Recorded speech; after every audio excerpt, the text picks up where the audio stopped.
Hello friends, आज के video में हम शेयर करेंगे 2011 आर्ट का क्वेश्चन पेपर जिसमें हम देखेंगे साइंस पोर्शन जो आया था अपना। क्वेश्चन स्टार्ट करते हैं। फर्स्ट क्वेश्चन देखिए, in a typical plant cell the position of nucleus is central, peripheral, basal या एनीवेयर। तो इसमें आप ये देखिए, प्लांट सेल जो होता है उसमें न्यूक्लियस की जो पोजीशन होती है वो होती है पेरिफेरल। इसी की जगह अगर हमसे पूछा होता एनिमल सेल तो अपना आंसर हो जाता option number A centre. But plant cell के अकॉर्डिंग इसका करेक्ट ऑप्शन होएगा option number B peripheral. Next question देखिए, which of the following cell organelles is known as power house of this cell. Options हैं nucleus, nucleolus, Golgi body, mitochondria. तो यहाँ पे जो आपका करेक्ट ऑप्शन जाएगा वो जाएगा option number D mitochondria.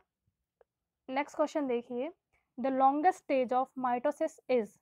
Options हैं प्रोफेज, मेटाफेज, एनाफेज या टीलोफेज। तो यहाँ पे अपना जो करेक्ट ऑप्शन जाएगा वो जाएगा option number A prophase. Next question देखिए, viral disease is polio, plague, cholera या टाइफाइड। तो यहाँ पे जितनी भी डिजीज दी गई हैं उनमें से वायरल डिजीज है अपने option number A polio. Next question देखिए, which of the following deficiencies in food causes night blindness disease. Options हैं प्रोटीन, फैट्स, विटामिन ए या विटामिन सी। तो यहाँ आप देखिए, आईसाइट वीक जो होती है अपनी आईसाइट, आइज से रिलेटेड जितनी भी प्रॉब्लम्स होती है नाइट ब्लाइंडनेस या अदर, तो ये सभी अपनी होती हैं डेफिशिएंसी ऑफ विटामिन ए की वजह से। इसीलिए अपना करेक्ट ऑप्शन जो होगा वो होगा option number C. Next question देखिए, the system affected by AIDS disease is. Options हैं digestive system, respiratory system, central nervous system या इम्यून सिस्टम। तो यहाँ आप देखिए, एड्स जो बीमारी होती है वो टारगेट करती है हमारे इम्यून सिस्टम को। इसीलिए करेक्ट ऑप्शन हो जाएगा अपना option number D immune system. Next question देखिए, to every action there is always an opposite and equal reaction. The statement is known as. Options हैं Newton's first law, Newton's second law, Newton's third law या none of this. तो यहाँ पे जो आपको ऊपर दिया हुआ है स्टेटमेंट वो है Newton's third law, means option number C जो है अपना वो करेक्ट है। नेक्स्ट क्वेश्चन देखिए, the rate of doing work is known as. Options हैं फोर्स, मोशन, पावर या एनर्जी। तो यहाँ पे आप देखिए, लैंग्वेज के अकॉर्डिंग चलते हैं। रेट, रेट मीन्स होता है टाइम के साथ देखना। तो rate of doing work means ये फॉर्मूला बोल रहा है वर्क अपॉन टाइम। ये जो होता है ये होता है अपना पावर। इसीलिए इसका जो करेक्ट ऑप्शन हो जाएगा वो जाएगा अपना option number C power. Next question देखिए, which method of heat transmission does not require any medium. Options हैं radiation, convection, conduction and diffusion.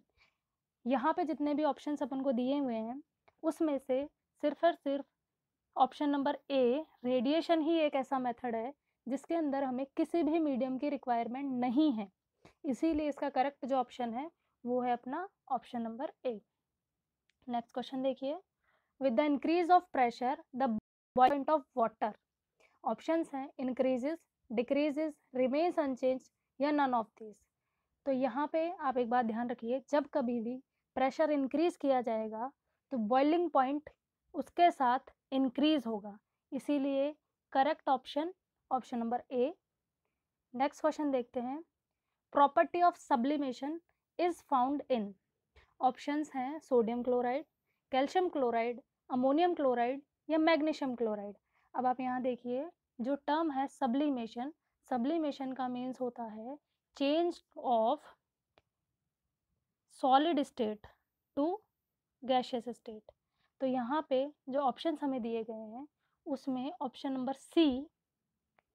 Number C ammonium chloride जो है वो अपना करेक्ट ऑप्शन है, क्योंकि हम अपने घरों में जो यूज़ करते हैं नेपथलीन बोल्स, जिन्हें हम बोलते हैं कपूर की गोलियाँ, उनमें भी सेम यही प्रॉपर्टी लगती है और उन्हीं को कहा जाता है अमोनियम क्लोराइड।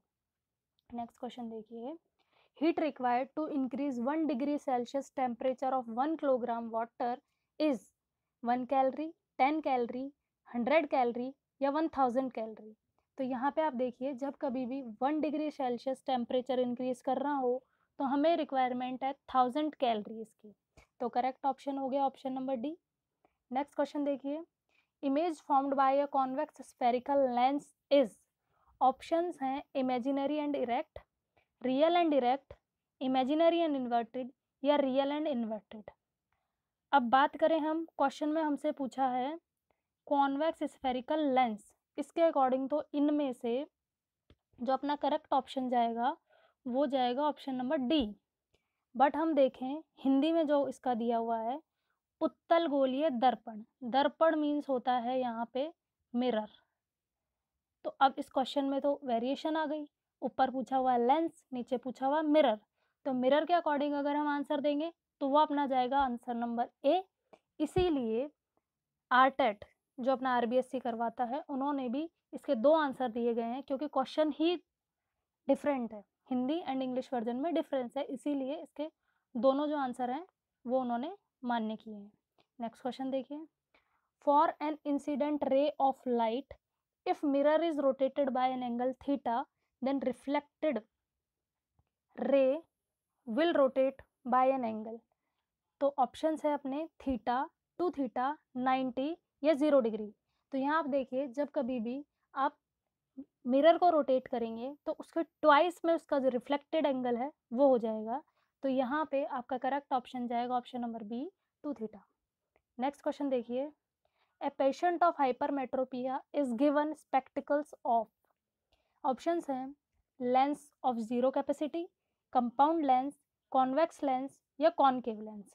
यहाँ आप देखिए हमसे पूछा है हाइपरमेट्रोपिया, हाइपरमेट्रोपिया का मतलब होता है कि दूर जितनी भी वस्तुएं रखी हुई हैं वो हमें क्लियरली दिखाई देगी, बट जैसे कि इमेजिन करिए ये हमारी आइज़ हैं, यहाँ से दूर जो भी है वो हमें क्लियरली दिखाई देगा, लेकिन पास वाले जो हैं वो हमें ब्लरी विजिबल होंगे।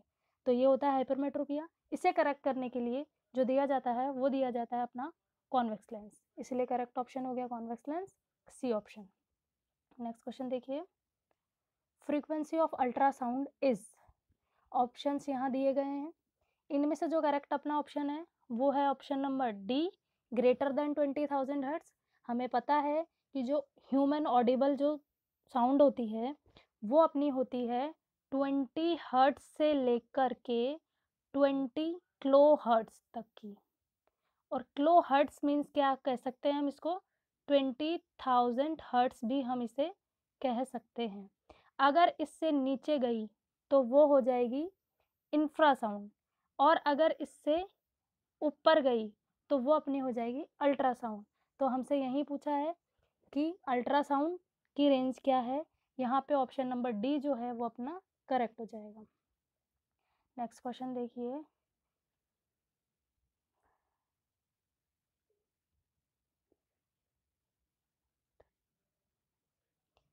Pitch of sound depends on frequency, wavelength, velocity, या इंटेंसिटी। तो यहाँ आप देखिए करेक्ट जो अपना आंसर है वो है फ्रीक्वेंसी, ऑप्शन नंबर ए, क्योंकि साउंड जो होता है वो फ्रीक्वेंसी पे डिपेंड करता है, पिच ऑफ साउंड जो होता है वो फ्रीक्वेंसी पे डिपेंड करता है। नेक्स्ट क्वेश्चन देखिए, number of magnetic lines of force passing through a given area is known as, इसका जो अपना आंसर है वो आएगा मैग्नेटिक फ्लक्स, ये फिजिक्स का पार्ट है। यहाँ पे जो मैग्नेटिक फ्लक्स होता है उसको हम रिप्रेजेंट करते हैं इस सिंबल से, ये होता है magnetic field lines B dot A area, ये इसका फॉर्मूला है। तो इसलिए इसका करेक्ट ऑप्शन अपना है option number C, magnetic flux. Next question देखिए, ए बल्ब 100 वाट और 200 इसकी वोल्ट दे रखी है, is connected to a voltage of 160, the power dissipation is, हमें इसकी पावर डिसिपेशन बतानी है। ऑप्शंस हैं 64 वोल्ट, 100 वाट, 32 वाट, या 160 वाट। यहाँ हम देखेंगे हमें दिया हुआ है पावर गिवन है 100, स्टार्टिंग में इनिशियल जो वोल्टेज दी हुई है वो दिया हुआ है 200। फॉर्मूला जो होता है पावर का वो होता है अपना V square by R. V square means हमें दिया हुआ है गिवन है, तो 200 इंटू 200 डिवाइडेड बाय आर हमें नहीं पता है। तो इसको जब हम सॉल्व करेंगे तो पावर की जगह रखेंगे हम पावर की जगह पुट करेंगे हम 100 is equal to 200 into 200 upon R. यहाँ से हमें आर की वैल्यू मिलेगी, इन 20 से 20 कैंसिल, आर की जो वैल्यू आपको यहाँ से मिली वो मिली आपको 400। इनिशियल वैल्यू जो आपको यहाँ से मिली है 400, रेजिस्टेंस इक्वल टू 400, उसे आप पुट कीजिए यहाँ पे।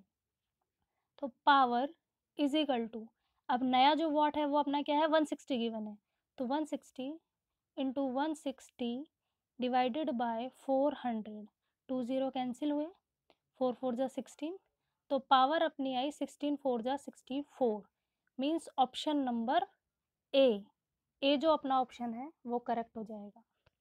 नेक्स्ट क्वेश्चन देखिए, 1 kilowatt hour is unit of, options हैं एनर्जी, पावर, इलेक्ट्रिक चार्ज या इलेक्ट्रिक करंट। तो यहाँ आप देखिए 1 किलोवाट आवर जो यूनिट होती है वो होती है अपने एनर्जी की, इसीलिए करेक्ट ऑप्शन है option number A. Next question देखिए, if E naught be the peak EMF of alternating current then root mean square EMF will B.